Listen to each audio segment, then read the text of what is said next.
नमस्कार दोस्तों, स्वागत है आपका अपना ही यूट्यूब चैनल टुडे एग्जाम पर। दोस्तों, जैसा कि आज है आपका 11 मार्च 2023 और आज आपका एसएससी सीएचएसएल का एग्ज़ाम नहीं था। जिस दिन एग्ज़ाम नहीं होती है उस दिन हम अपने तरफ से आप लोगों को प्रैक्टिस सेट के तौर पे वीडियो प्रोवाइड करा देते हैं सभी एग्ज़ाम्स के लिए, और आपको आने वाले शिफ्ट में वहाँ से जो है क्वेश्चन देखने को मिल जाता है, जैसे कि आपने एसएससी जीडी में देखा, एचसीएम में देखा। आशा करते हैं कि इस वीडियो से भी आपको लाभ हो। अगर आप एग्ज़ाम देने वाले हैं तो अच्छे से सभी एक्स्ट्रा फैक्ट को ध्यान से सुनिएगा। चलिए, सवेरे एक वीडियो हमने पोस्ट किया था इसी प्रकार का मॉडल सेट का, तो आपने ज़रूर देखा होगा, आशा करते हैं। एक प्रश्न हमने यहाँ पे रखा है कि क्वाड शिखर सम्मेलन 2022 कहाँ पर संपन्न हुआ था। देखिए, क्वाड जो है ये उभरता हुआ एक संस्था है, एक जो है ग्रुप का, देशों का ग्रुप है। तो ये जो है काफ़ी इम्पोर्टेंट ग्रुप बन जाती है। तो इसकी जो बैठक हुई है 2022 के अंदर, ये टोक्यो जापान में हुआ है। अब आपसे क्वेश्चन पूछा जाता है कि क्वाड में कौन कौन सा देश शामिल है, तो इसमें भारत है, जापान है, अमेरिका है और ऑस्ट्रेलिया है। तो ये चारों देश के समूह को क्वाड कहा जाता है। इसकी बैठक 2022 के अंदर टोक्यो जापान में हुआ है। ठीक है। इसके अलावा एक प्रश्न हमने यहाँ पे रखा है, स्वतंत्रता आंदोलन से संबंधित पुस्तक द रिवोल्यूशनरी के लेखक कौन है। देखिए, जैसे दुर्गेश नंदिनी पूछा गया, संवाद कौमुदी पूछा गया, इसी प्रकार से जो स्वतंत्रता आंदोलन से संबंधित कुछ पुस्तक हैं जो आपको ध्यान में रखना चाहिए। यहाँ पे मैं कुछ पुस्तक आपके लिए हिंट दे रहा हूँ। तो द रिवोल्यूशनरी के लेखक जो है ये आपका सचिंद्र नाथ सान्याल जी हैं। ठीक है। इसके अलावा बंदी जीवन के लेखक भी सचिंद्र नाथ सान्याल ही हैं। तो दोनों बात ध्यान रखें, द रिवोल्यूशनरी और बंदी जीवन, ये दोनों सचिंद्र नाथ सान्याल जी के द्वारा लिखे गए हैं।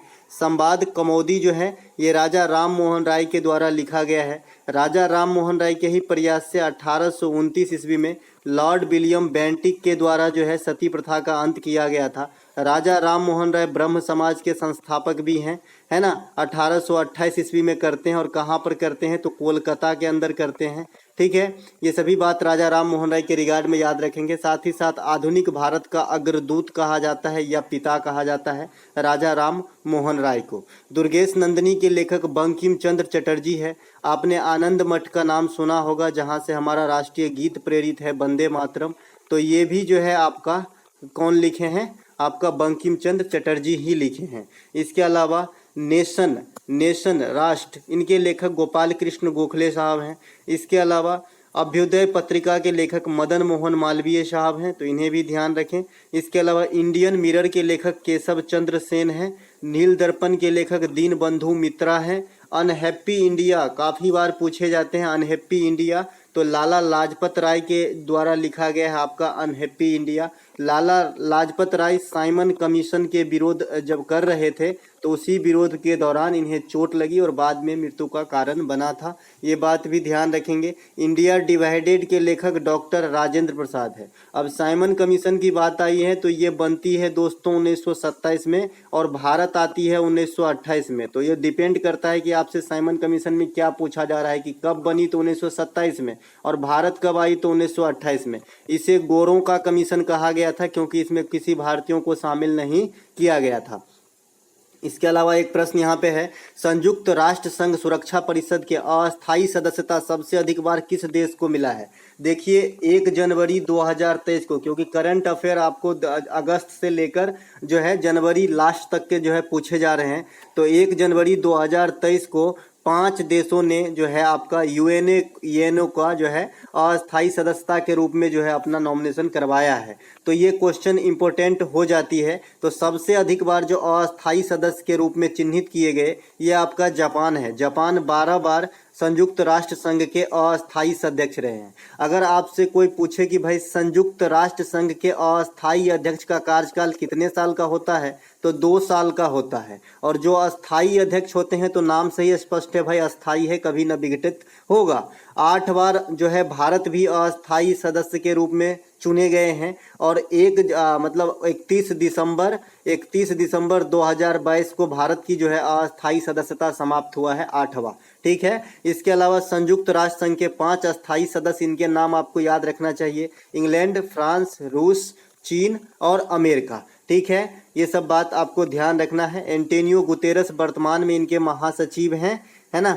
इसके अलावा संयुक्त राष्ट्र संघ के सभी चीज का जितने भी ऑफिस हैं सभी का मुख्यालय न्यूयॉर्क में है, लेकिन जो इंटरनेशनल कोर्ट हैं, अंतर्राष्ट्रीय न्यायालय हैं, उनका मुख्यालय आपका द हेग नीदरलैंड में है। ये ज़्यादा बार पूछा जाता है। इसके अलावा 1 जनवरी 2023 को जो 5 राज्य आए हैं अस्थायी सदस्य के रूप में, ये 5 कौन कौन से हैं? जापान है, इक्वाडोर है, माल्टा है, मोजाम्बिक है, स्विट्जरलैंड है। ठीक है, ये सब बात आपको ध्यान थोड़ा बहुत तो रखना ही चाहिए। दोस्तों देखिए, हर चीज़ याद नहीं रह पाती, लेकिन अगर आप टच में हैं तो एग्जाम में आप सही आंसर जरूर कर देंगे। मैं बोलता हूं कि भाई कोई से एक सा प्रश्न आया, उसके 4 ऑप्शन होते हैं आपके सामने, अगर आप 2 ऑप्शन को छांट देना तो आपको जो क्वेश्चन इन तुक्का, इन 2 में से अगर तुक्का लगाए तो सही होने की चांसेस 90% बढ़ जाती है।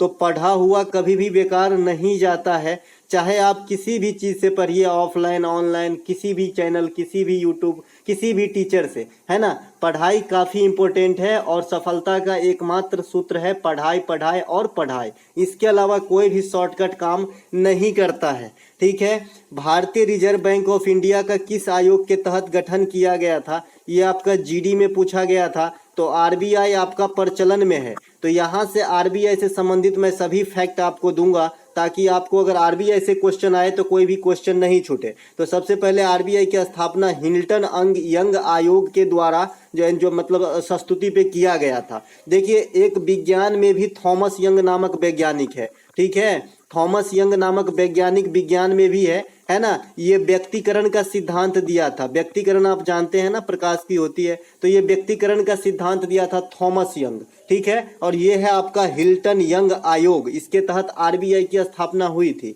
यह भारत का केंद्रीय बैंक है, जिसे बैंकों का बैंक कहा जाता है, साथ ही साथ अंतिम ऋणदाता बैंक भी कहा जाता है बैंकों का। ठीक है, अंतिम ऋणदाता बैंक कहा जाता है बैंकों में आरबीआई को। ठीक है, इसके अलावा इनके प्रमुख कार्य जो हैं, करेंसी नोटों का निर्गमन करना, विदेशी विनिमय को नियंत्रित करना तथा साख नियंत्रित करना, साख नियंत्रित करना। ठीक है, तो ये सब आरबीआई के प्रमुख कार्य में है। आपसे पूछा जाता है आरबीआई का हेडक्वार्टर कहाँ है? मुंबई के अंदर है। वर्तमान में जो गवर्नर है ये 25वें नंबर के गवर्नर है। गवर्नर तो नहीं पूछे जाएंगे, लेकिन इसकी नंबरिंग जरूर पूछी जा सकती है। तो ये शक्तिकांत दास है। इसके अलावा 24वें उर्जित आर पटेल थे। ये नोट किस प्रणाली के आधार पर छापती है आरबीआई? तो न्यूनतम आरक्षित प्रणाली के अनुसार जो है आपका आरबीआई नोट छापने का काम करता है। इसके अलावा इसके प्रथम गवर्नर जो बने थे भारतीय, ये थे सीडी देशमुख साहब। ठीक है, और अगर खाली प्रथम गवर्नर पूछा जाएगा तो ओसवर्ण स्मिथ जो अंग्रेज थे, ये बने थे आपका प्रथम गवर्नर। अब प्रथम भारतीय कहेगा तो सीडी देशमुख। बैंक दर जारी करना भी इनका प्रमुख कार्य है ना। इसके अलावा व्यावसायिक बैंकों को लोन देना भी इनका प्रमुख कार्य है आरबीआई का। ठीक है, बैंक दर तो आप समझते ही हैं, जिस बैंक पर आरबीआई से कॉमर्शियल बैंक लोन लेती है उसे बैंक दर कहता है। ऐसा नहीं कि जिससे हम लोन लेते हैं उसे बैंक दर कहेंगे, डेफिनेशन गलत हो जाएगा। ठीक है, इसके अलावा राज्य में वित्त आयोग का गठन किस अनुच्छेद के अनुसार होता है? देखिए, आप ओवरऑल वित्त आयोग का गठन तो 280 जानते हैं, तो ये तो ओवरऑल है, लेकिन जो राज्य के अंदर वित्त आयोग का गठन होता है ये 243A के तहत किया जाता है। ठीक है, इसके अलावा केंद्र में वित्त आयोग का गठन जो है ये आर्टिकल 280 के थ्रू किया जाता है, और जो केंद्र में वित्त आयोग का गठन होता है ये राष्ट्रपति साहब करते हैं। और वित्त आयोग में कितने सदस्य होते हैं? तो 5 सदस्य होते हैं, जो 1+4 होते हैं, 1 अध्यक्ष और 4 अन्य सदस्य होते हैं। वर्तमान में कैवा वित्त आयोग चल रहा है जी? तो वर्तमान में आपका 15वां वित्त आयोग चल रहा है, जिसके अध्यक्ष NK सिंह है, नंद कुमार सिंह है। ठीक है, इसके अलावा केंद्र राज्य संबंध से संबंधित सरकारिया आयोग है, जिसकी गठन 1983 में हुआ है। 2000 करोड़ बार जो है ये एग्जाम में पूछा गया क्वेश्चन है। ठीक है, कि सरकारिया आयोग। देखिए, केंद्र राज्य संबंध से एक और आयोग है जिसे पूंछी आयोग कहते हैं, जो अभी आपका कौन सा इससे पहले एग्जाम हुआ था, सीआरपीएफ में पूछा गया था। ठीक है, पूंछी आयोग। इसके अलावा एक प्रश्न पूछा गया है, मतलब यहाँ पे मैंने रखा है, किसी पिंड की चाल को दोगुना कर देने पर संवेग पर क्या प्रभाव पड़ेगा? कल भी इस प्रकार का कुछ क्वेश्चन गेंद को रिलेट करके पूछा गया था, तो अगर आपको फार्मूला आता है तो आप आराम से निकाल सकते हैं। संवेग बराबर क्या होता है जी? वेग गुने द्रव्यमान होता है है ना, v गुने मास माने द्रव्यमान होता है, vm होता है, वेलोसिटी गुने मास आपका जो है मोमेंटम हो जाता है, संवेग हो जाता है। तो अगर आप वेग को दुगुना कर देंगे तो 2v गुने m हो जाएगा, तो v गुने m तो सूत्र होता है, तो आपका संवेग भी दुगुना हो जाएगा, 2vm हो गया ना जी, वेग को दुगुना कर दिए तो 2vm हो जाएगा यानी दुगुना हो जाएगा। इसी क्वेश्चन में अगर कहे कि वेग को दुगुना कर देने पे गतिज ऊर्जा पे क्या प्रभाव पड़ेगी, तो आपका चौगुना हो जाएगा, क्योंकि कैनेटिक एनर्जी बराबर हाफ mv² होता है। तो मास में तो कोई चेंजेस नहीं है, तो 1/2 गुने मास लिख लेंगे और v के जगह पे 2v का होल स्क्वायर करेंगे तो ये 4v² हो जाएगा। तो 1/2 m गुने v² गुने 4 लिख सकते हैं, तो चौगुना हो जाएगा आपका गतिज ऊर्जा वेग को दुगुना करने पे। संवेग जो है दोस्तों आपका सदिश राशि के अंदर आते हैं। राशि दो प्रकार के होते हैं, सदिश राशि और अदिश राशि। जिसमें दिशा और परिमाण दोनों हो उसे सदिश राशि कहते हैं, जिसमें आपका परिमाण तो हो लेकिन दिशा नहीं हो उसे अदिश राशि कहते हैं। ठीक है, किसी भी पिंड के, ये तो बता ही दिए गतिज ऊर्जा सूत्र से। चलते हैं आगे। हाँ, संवेग का मात्रक अगर पूछेगा तो किलोमीटर प्रति सेकेंड हो जाएगा, किलोग्राम मीटर प्रति सेकेंड हो जाएगा। जैसे मास का क्या होता है, किलोग्राम होता है, और एक था वेग, तो चाल बराबर क्या हो जाएगा, चाल बराबर क्या हो गया, समय बराबर दूरी बट्टा चाल, तो चाल बराबर क्या हो जाएगा, दूरी बट्टा समय। तो दूरी को आप क्या लिखते हैं, मीटर, और समय नीचे है तो सेकंड होगा, ऊपर चला जाएगा तो मीटर प्रति सेकंड यानी सेकंड इनवर्स, इस प्रकार से भी लिख सकते हैं। ठीक है, kgm सेकंड इनवर्स, है ना। तो आपको अगर सूत्र आता है तो आप आराम से बीमा निकाल सकते हैं, हर चीज फिजिक्स के अंदर। अगला एक प्रश्न मैंने रखा है, नीति आयोग के उपाध्यक्ष को कौन सी मंत्री के बराबर दर्जा प्राप्त होता है। देखिए, नीति आयोग से हाल फिलहाल में सभी प्रकार के क्वेश्चन आपके एग्जाम में आ चुके हैं और अभी भी आएंगे। ठीक है, तो ये जो क्वेश्चन है ये मैंने अच्छा क्वेश्चन रखा है। तो नीति आयोग के उपाध्यक्ष जो है वर्तमान में आपका कौन है, तो सुमन बेरी है। हाँ भाई साहब, कल जो है एक मिस्टेक हो गया था, नीति आयोग के सीईओ बदल गए हैं, परमेश्वरम साहब बदल गए हैं। ठीक है, तो ध्यान रखेंगे, है ना। इसके अलावा जो उपाध्यक्ष की जो दर्जा प्राप्त है ये कैबिनेट स्तर के मंत्री के बराबर दर्जा प्राप्त है, इसे छोटा अधिकारी ना समझा जाए भाई। ठीक है, नीति आयोग का फॉर्मेशन जो है आपका 2015 में होता है, ये योजना आयोग का जो है स्थान लिया था। नीति आयोग के प्रथम जो उपाध्यक्ष बने थे श्री अरविंद पनघड़िया, और प्रथम सीईओ जो है श्री सिंधु श्री खुल्लर थी। ठीक है, तो प्रथम उपाध्यक्ष, प्रथम सीईओ, फॉर्मेशन, इसके बाद इसका फुल फॉर्म, इसके बाद इसके जो मंत्री हैं उपाध्यक्ष हैं इनको किस मंत्री के बराबर दर्जा है, तो कैबिनेट मंत्री के। इसके अलावा नीति आयोग किस प्रकार की संस्था है, तो असंवैधानिक संस्था है। ठीक है, ध्यान रखिएगा, या फिर इसे सलाहकारी संस्था भी कह देते हैं। ठीक है, तो लेकिन ये संवैधानिक संस्था नहीं है, संवैधानिक इतर संस्था है। ठीक है, इसके अलावा नीति आयोग के जो अध्यक्ष होते हैं ये आपका पीएम होते हैं। अब नीति आयोग किसको रिप्लेस किया है, तो योजना आयोग को। तो इसके बारे में थोड़ा सा ध्यान रखें, ये टोटल 12 योजना बनाए थे, 2012 से 2017 जो है लास्ट योजना था इसका फॉर्मेशन 1950 ईस्वी के अंदर हुआ था। इसका भी मुख्यालय दिल्ली के अंदर ही था और इनके भी अध्यक्ष पीएम ही होते थे। ये भारत को 15 कृषि जोन में बांटा है और इसका मुख्य काम योजना बनाने का होता था। इसके अलावा अगला प्रश्न जो है, आईसीसी 2020 पुरुष cricketer of the decade. Decade मतलब होता है दोस्तों दशक, है ना, जो अंग्रेजी में सीएचएसएल में भी पूछता है भाई, period of 10 years is called decade, है ना।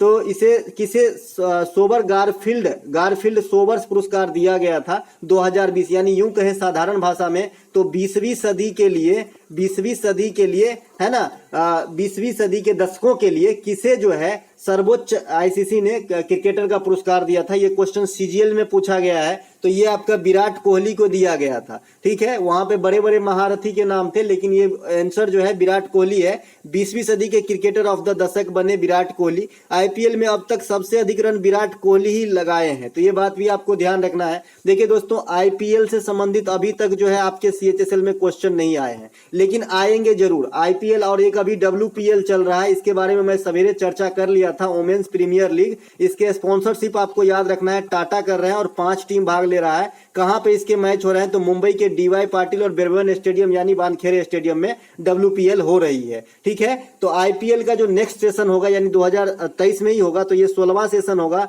इसमें सबसे महंगा खिलाड़ी सैम करन है। तो अभी तक इतना ही बात आपको याद रखना है इस वाले आईपीएल से। पिछला वाले आईपीएल से गुजरात विजेता है, राजस्थान उप विजेता है, बटलर को जो है आपका ऑरेंज कैप और चहल को आपका पर्पल कैप दिया गया। ये ये आपको याद रखना है। इसके अलावा आईपीएल में सबसे अधिक रन तो कोहली समझ लिए, सबसे अधिक विकेट कौन लिया है तो डवेन ब्रावो लिया है। डवेन ब्रावो ये वेस्ट इंडीज के हैं। सबसे अधिक छक्का जो है ये आपका क्रिस गेल लगाया है, ये भी वेस्ट इंडीज के हैं, है ना। तो ये सब बात ध्यान रखना है आपको, ठीक है।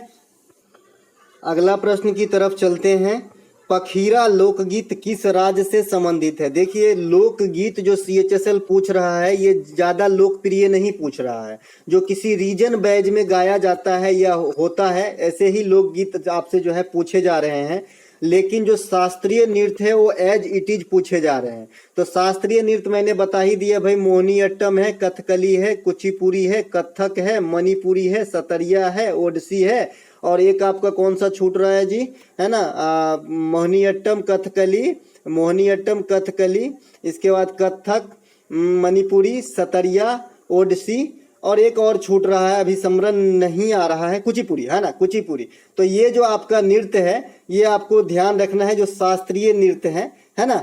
ये 8 हो गए। ये आप मोहिनीअट्टम आपका तमिलनाडु का हो जाएगा, मोहिनीअट्टम जो है आपका, माफ कीजिएगा, मोहिनीअट्टम आपका केरल का हो जाएगा, भरतनाट्यम तमिलनाडु का हो जाएगा, कथकली भी केरल का हो जाएगा, कुचिपुड़ी आंध्र प्रदेश का हो जाएगा, सतरिया असम का हो जाएगा, ओडिसी ओडिशा का हो जाएगा, मणिपुरी मणिपुर का हो जाएगा, और कथक जो है आपका नॉर्थ इंडिया का हो जाएगा। तो ये तो एज इट इज पूछ रहे हैं, अभी तक कैरेक्टर नहीं पूछा गया है, सिर्फ ये पूछ रहे हैं कि कहाँ का नृत्य है, ठीक है। लेकिन जो लोकगीत पूछ रहे हैं, जैसे कल पूछा गया था कि कोई एक लाल थे वो किस मतलब लोकगीत को गाते थे, इस प्रकार से क्वेश्चन पूछा गया था। तो पखीरा लोकगीत जो है ये आपका राजस्थान में जो है फसल कटने के समय वहां के किसानों के द्वारा गाया जाता है।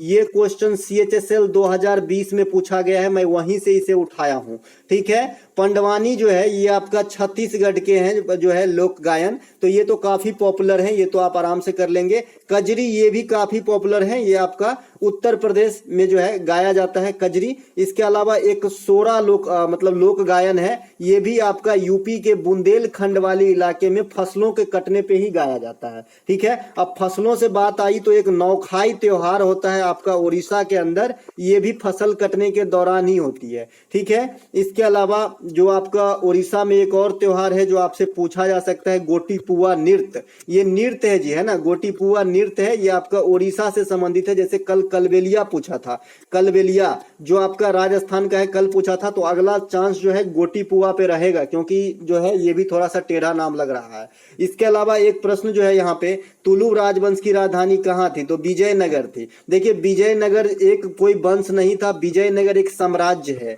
और इस साम्राज्य में 4 वंशों ने शासन किया है, ठीक है। ये 4 वंश है आपका, संगम, सालुब, तुलुब और अराविडु, ठीक है। ये चारों वंश जो है आपके विजयनगर पे जो है शासन किए हैं। तो जो तुलुब राजवंश रहा, ये विजयनगर इनकी राजधानी रहे। तुलुब वंश के संस्थापक 1505 ईस्वी में वीर नरसिंह के द्वारा किया गया था। कृष्णदेव राय का नाम आपने जरूर सुना होगा, बड़ा ही फेमस कैरेक्टर है। तो ये जो है आपके तुलुब वंश से संबंधित है। 2 लाख बार क्वेश्चन पूछे गए हैं जी कि जो कृष्णदेव राय हैं किस वंश से संबंधित है, और ऑप्शन में आपको कुषाण वंश रहेगा, ठीक है। और जो बच्चे नहीं जानते हैं कुषाण वंश को मस्त लगा देते हैं, घर आते हैं तो गलती देखते हैं, ठीक है। तो कृष्णदेव राय को जरूर याद रखें। कृष्णदेव राय का एक किताब अनमुक्त मल्याद है, ये किताब आपको एसएससी जो है 2 लाख बार पूछा है, ध्यान रखेंगे। इनके लेखक कृष्णदेव राय है, ठीक है, अनमुक्त मल्याद। कृष्णदेव राय के मंत्रिमंडल को क्या कहा जाता है? तो अष्ट दिग्गज।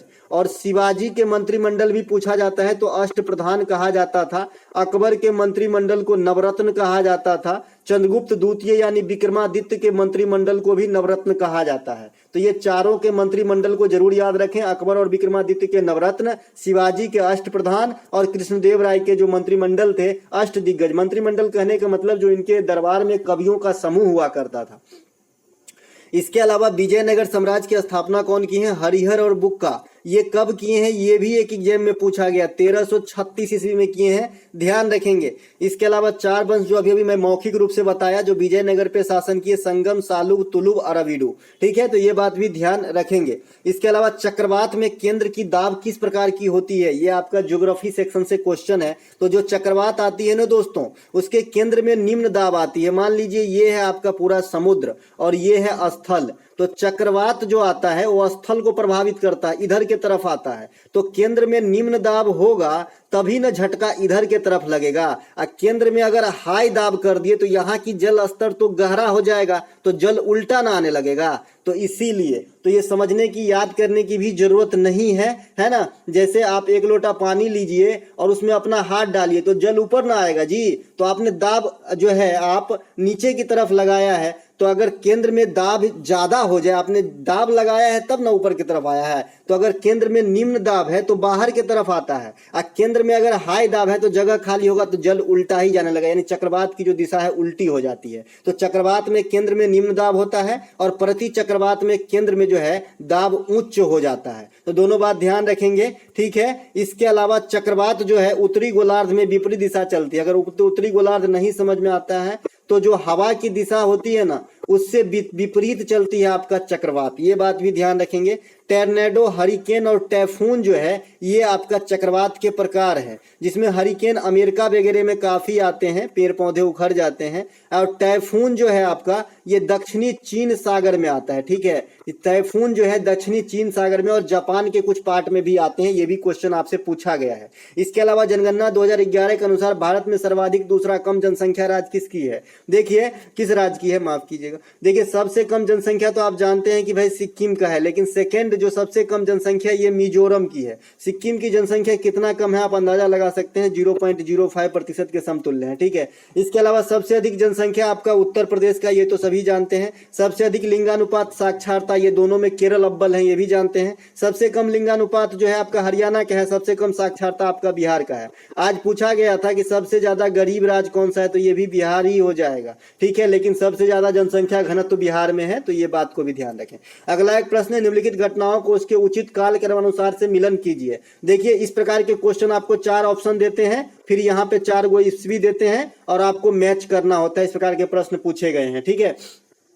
तो आइए देखते हैं। क्रिप्स मिशन जो है ये आपका 1942 में आया था। अगर आपको कोई कहे कि भाई भारत छोड़ो आंदोलन क्यों हुआ था, जो आपका 1942 में हुआ था, तो यही जो क्रिप्स मिशन है इसमें किए गए वादा में विफलता पाई गई, यानी क्रिप्स मिशन सटीक नहीं उतरा, विफल हो गए। इसी के आक्रोश में भारत छोड़ो आंदोलन चलाया गया था महात्मा गांधी के द्वारा 8 अगस्त 1942 को मुंबई के ग्वालियर टैंक से, इसीलिए इसे अगस्त क्रांति भी कहा जाता है, ठीक है। इसके अलावा कैबिनेट मिशन कब आया था? 1946 में। इसमें 3 सदस्य थे, लॉर्ड पैथिक लॉरेंस, अलेक्जेंडर, है ना, और एक और थे, है ना, स्टोफर्ड क्रिप्स भी थे, ठीक है। तो इसमें 3 सदस्य थे आपके कैबिनेट मिशन में, तो ये बात भी ध्यान रखें। सदस्य का नाम पूछ देता है और बोलता है इसमें से कौन नहीं है, ठीक है। साइमन कमीशन 1927 में बना था, 1928 में आपका भारत आया था, और इसमें जो है इसे गोरों का कमीशन कहा गया था। इसमें कोई भी इंडियन शामिल नहीं थे। जालियांवाला बाग हत्याकांड 13 अप्रैल 1919 को होता है ना। और ये किसके मतलब इससे पहले कौन सा एक्ट आया था? तो रॉलेट एक्ट आया था, जिसे काला कानून कहा गया था। इसी के जो है विरोध कर रहे कुछ नेता को गिरफ्तार किया गया था, सैफुद्दीन किचलू वगैरह को। तो इसी के जो है शांतिपूर्ण ढंग से भारतीय और कुछ नेता और वहां के जनता जो है जालियांवाला बाग जो आपके अमृतसर में है वहां पे बैठक कर रहे थे, तभी वो डायर ने गोली चलवा दिया, ठीक है। इसके अलावा मॉर्ले मिंटो सुधार, जो सबसे पहले सांप्रदायिक चुनाव का जो है सबसे पहले यहीं से सिलसिला इंडिया में जारी होता है, तो ये आपका 1909 में आया था। मॉन्टेग्यू चेम्सफोर्ड योजना 1919 में आई थी। इसके अलावा बंगाल विभाजन जो है आपका 1905 ईस्वी में हुआ था लॉर्ड कर्जन के द्वारा, है ना। बंगाल को 2 पार्ट में बांटा गया था, वेस्टर्न और आपका ईस्टर्न। इसके अलावा कांग्रेस का सूरत विभाजन जो है 1907 में हुआ था। इसमें जो है लाल बाल पाल का नाम आपने सुना होगा। एक डायरेक्ट पूछ देता है कि भाई लाल बाल पाल के जो है इसमें कौन नहीं है लाल बाल पाल में? तो बाल के मतलब बाल गंगाधर तिलक, है ना। इसके अलावा लाला लाजपत राय और बिपिन चंद्र पाल, तो ये हैं आपके लाल बाल पाल के फुल फॉर्म, ठीक है। सूरत अधिवेशन में कांग्रेस में विभाजन हुआ था, रास बिहारी घोष इसकी अध्यक्षता कर रहे थे, है ना। तो ये बात भी ध्यान रखेंगे। और ये दोनों फिर कहाँ एक हुए? तो 1916 में लखनऊ अधिवेशन में। तो ये बात भी आपसे पूछा जाता है कि कहाँ पे फिर से एक हो गए थे, ठीक है। और लखनऊ अधिवेशन जो हुए थे 1916 के, इसके अध्यक्षता भी पूछा जाता है, तो अंबिका चरण मजुमदार ने किया था, ठीक है। दोस्तों कुछ बच्चे टेलीग्राम पे मुझे गाली दिए हैं, जैसा कि आप अभी भी देख सकते हैं, मैंने नहीं डिलीट किया है, गाली दे दिया है। टीचर को खूब गाली दो, बहुत तरक्की करोगे बच्चे जिंदगी में, ठीक है। तो संस्कार से ही पता चल जाता है कि किस कैडर के लोग हो सकते हैं। आप भी समझदार हैं, समझते होंगे। और साथ ही साथ मैं आप लोगों को बताऊं, जो मैं पीडीएफ आपको टेलीग्राम पे देता हूं, कुछ चैनल वाले हैं कि मेरा ही पीडीएफ लेके हूबहू वीडियो बना के जो है अपना जो है नाम कमा रहे हैं कि इस प्रकार का एक्स्ट्रा फैक्ट मेरा है। अरे भाई साहब, पढ़ाने के लिए पहले खुद पढ़ो, खुद पढ़ो। किताब देख के पढ़ देना एक अलग बात है, ठीक है ना। किताब देख के सिर्फ रीडिंग दे देना एक अलग बात है। बच्चे पहले पढ़ाई करो, ठीक है। जितनी तुम्हारी उम्र होगी ना, उतने समय से मैं इस कम्पिटिटिव वर्ल्ड में हूँ, ठीक है। मैं अपने आप पे घमंड नहीं कर रहा, बस मैं उन्हें सुनाना चाहता हूँ दोस्तों। आप लोग बुरा मत मानना, ठीक है। और मैं आपको लिंक भी दे सकता हूँ उस वीडियो का, जिसमें हमारा पीडीएफ जो आपके पास भी होगा, और उसी पीडीएफ में अपना नाम जो है वाटरमार्क लगा दिया है और वीडियो बना रहा है, ठीक है। चलिए कोई बात नहीं, इससे हमारा ही प्रचार होगी, है ना। कांग्रेस के लाहौर अधिवेशन आपसे पूछा जाता है दोस्तों, 1919 में होता है। जेएल नेहरू के द्वारा इसकी अध्यक्षता किया गया था और स्वराज की मांग की गई थी इसमें, ठीक है। स्वराज का प्रयोग कलकत्ता अधिवेशन में किया गया था शब्द का, लेकिन मांग किया गया था लाहौर अधिवेशन में। भारत छोड़ो आंदोलन जो अभी बात किया 1942 में, महात्मा गांधी के द्वारा डू और डाई का नारा जो है इसी आंदोलन में दिया गया था। और क्यों हुआ था मैं बता दिया, क्रिप्स मिशन के विफलता के कारण। चौरा चौरी हत्याकांड 1922 में हुआ था, इसके प्रभाव में क्या हुआ था, तो असहयोग आंदोलन जो 1920 से चली थी महात्मा गांधी के द्वारा, इसे क्लोज करना पड़ा था। काकोरी ट्रेन एक्शन 1925 में हुआ था, है ना, जिसमें सूर्य सेन वगैरह जो है इनके प्रमुख जो है कैरेक्टर थे। अब देखिए काकोरी ट्रेन जो घटना है ना, उसको नाम बदल दिया गया है, काकोरी ट्रेन एक्शन कर दिया गया है। निम्नलिखित में से कौन सा तमिलनाडु स्थित भारत का परमाणु रिएक्टर है। देखिए इस प्रकार से भी क्वेश्चन पूछे जा सकते हैं। तो कुरुनकुलम और कल्पक्कम ये दोनों तमिलनाडु में स्थित भारत के रिएक्टर हैं। इसके अलावा जैतापुर महाराष्ट्र में है ना, हरिपुरा पश्चिम बंगाल में, सभी परमाणु रिएक्टर हैं। कैगा आपको जरूर ध्यान रखना है, वीवीआई है, ये आपका सीजीएल मेंस में पूछा गया, तो कर्नाटक के अंदर है। काकरापारा प्राचीन क्वेश्चन है, ताप्ती नदी पर है और ये आपका गुजरात में है, पहले भी पूछा गया है। रावत भाटा राजस्थान में, नाम से स्पष्ट है। कोंडवारा आंध्र प्रदेश में, इसका नाम एक्चुअली इस प्रकार का है, कोंडवारा, ठीक है। तो ये आपका आंध्र प्रदेश में जो है परमाणु बिजली घर है। इसके अलावा एकीकृत खाद्य सुरक्षा योजना किस वर्ष चालू की गई है, करेंट सेक्शन से क्वेश्चन बनेगी। तो ये आपका 1 जनवरी 2023 को ये लॉन्च किया गया है इस योजना को। ये वही योजना है जो आप समझ रहे हैं, प्रधानमंत्री गरीब कल्याण अन्न योजना जो चला था ना कोरोना के काल में, है ना, 1 अप्रैल 2020 से चालू किया गया था। तो इस योजना का टर्म जो है समाप्त हो गया है 31 दिसंबर 2022 को। तो इसी के जगह पे सेम योजना, लेकिन नाम बदल दिया गया है। इसका नाम जो है अब एकीकृत खाद्य सुरक्षा योजना कर दिया गया है, ठीक है। तो घबराने की बात नहीं, सेम योजना है और सेम फंक्शन है कि जो गरीब तबके के लोग हैं उसे 5 केजी अनाज जो है हर महीने मुफ्त में दिया जाएगा, ठीक है। इसके अलावा नहीं, ये लास्ट क्वेश्चन था, है ना। तो दोस्तों अगर आपको अच्छा लगा हो तो लाइक कर लेंगे। मिलेंगे एक नए वीडियो में, तब तक के लिए जय हिंद।